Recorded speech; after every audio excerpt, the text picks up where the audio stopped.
Alright, hello ladies and gentlemen, it's time for a Nob Today. Aye, it's been a couple of days since I've done my last Nob Today. I keep on wondering what the hell I'm doing with my life, dealing with this website, etc, etc. There's nobody listening, does anybody care? No really. Do I care? Sometimes I dunno, to be perfectly frank, So I had a couple of days, I actually was feeling a bit ill, I was not feeling too good. I had some sinuses issues which was hell on earth. Hell on earth. You get all your teeth are fucking agony, you know, and just constant green snot coming out my nose. Where is this coming from? So that wasn't too good. I wasn't exactly in the mood to go out there and talk to the people, but what did I do on Saturday? I took my boy to the town centre. We had to get some stuff for his nursery school. Now, it's a pain in the arse, but I took him there, done the business. On the way back though, I was pissed off in the extreme, ladies and gentlemen. Because out here, right, it's a Muslim country I'm living in, everyone's Muslim. And when I first came here I thought it was brilliant, fantastic. Because on the buses I seen people getting up off their seats to offer all the old grannies a seat. You know, this was when they had smaller buses. But they've got these new bigger buses now, right? And now nobody gives a fuck, right? In fact, I think it's karma coming back to me because I've started to get to the well, nobody else is giving a fuck. That young boy sitting there, look, that teenager guy, he's not getting up for the granny. Fuck it. If he's not getting up, I'm not getting up. That's right. I was brought down to the lowest common denominator, you ken? So this is my karma getting back to me because I tried that for 2 or 3 days. I felt a bit guilty. I sat at the back of the bus and I just pretended to kind of name. Because when I get off my seat, usually a young boy sits there. So I'm going to hold on to my seat in future and make sure an old lady gets it, because I've learned my lesson after this. So it's coming back with a boy. I've got a pram, I've got 2 bags, and I've got a 4-year-old boy in tow, I get on the bus and reasonably empty, but there wasn't a seat. I had one standing position, I was the first in the stand, and there's these 2 young 20-year-old guys sitting there, then behind them there's a 16-year-old boy and a 15-year-old girl, roughly speaking, and there's a few other quite reasonably young, fit and healthy folk kicking around on the bus with a seat. Does any of them get up to help the boy with the fucking pram and the little boy so the boy can sit on my knee, for the journey? Because we all ken the bus is going to get jam-packed 5 minutes down the road. No, none of them did. So, the boy had to end up sitting between my legs as I'm bouncing around this thing. Then all these old grannies come on with the scarves round their head, and old granddads and that. And these 2 young 20-year-old guys are and you see all the people looking at them, ignorant bastards. That's what the youth of today, in fact, are brought up. It's all about being self-centred in this world these days, isn't it? Everyone looks after themselves. I'm alright, Jack. And the youth are trained in that. In the old days, people had respect.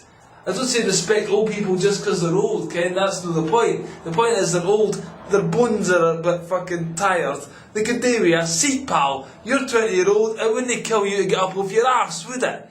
No. So that really you can feel the blood boiling in your veins. Oh, I was ready to shout at them, but I can't talk the language, so I couldn't do that. I had to bite my lip, But that was that, and so from now on I'm going to be a gentleman myself, and I'm not going to be... You make that your morals too, ladies and gentlemen. Didn't let the fucking arseholes and the idiots that surround us all drag you down. If you've got values, let's live up to them, you can. That's another thing, I don't like cheating either, because I watched Man United game the other day, aye. And how can Alex Ferguson sit there and say, well, brilliant, we scored our 3rd goal, yippee, yippee. What about your first goal, Fergie? Hey?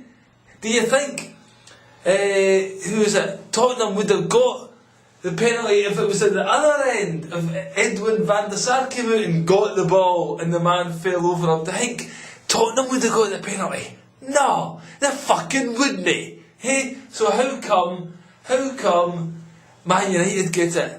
Explain that one to me. Oh aye, because they're fucking bribing refs, so they've got more power than God knows what, and they don't mind cheating to win a football game and say, look, we won the title, because in the history books nobody remembers the cheats all the way through the season, do they?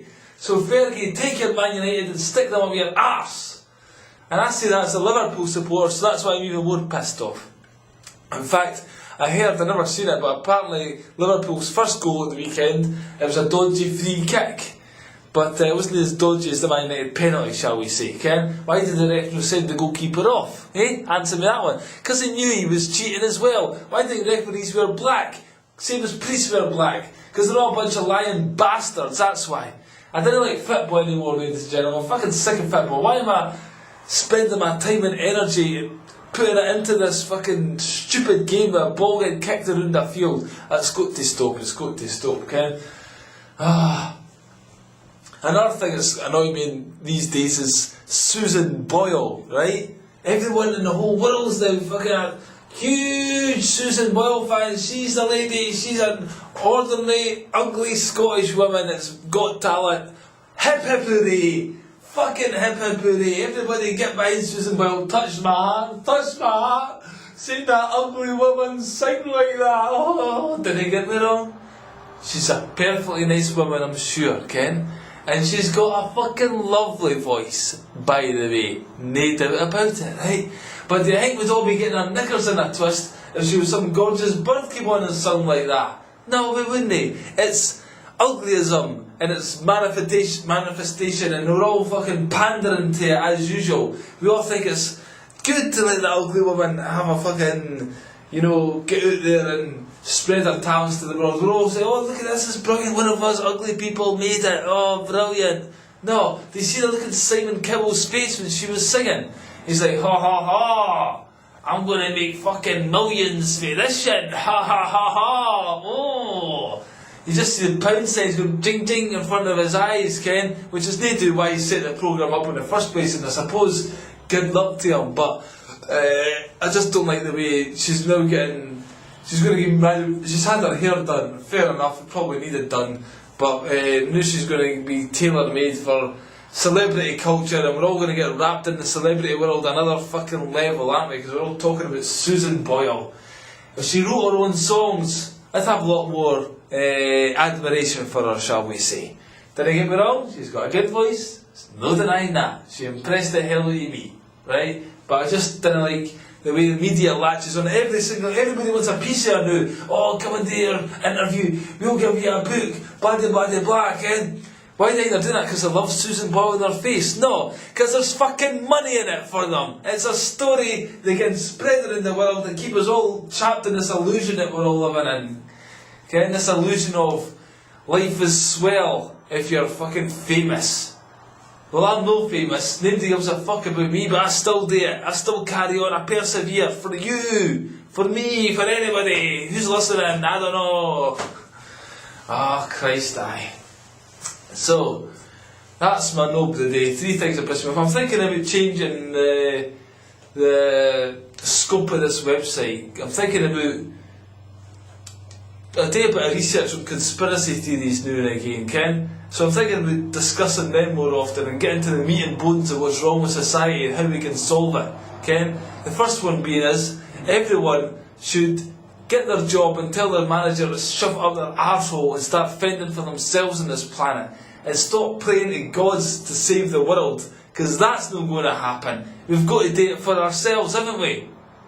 People are doing it for themselves. Not just sisters and brothers. Let's do it for ourselves, Ken. That's what life should be about. So do you agree with me on this? And if you do, come and fucking send me a message. Let me ken you're out there. I would appreciate any feedback. In the meantime, take care. Thanks for listening, and I'll see you in the next shit.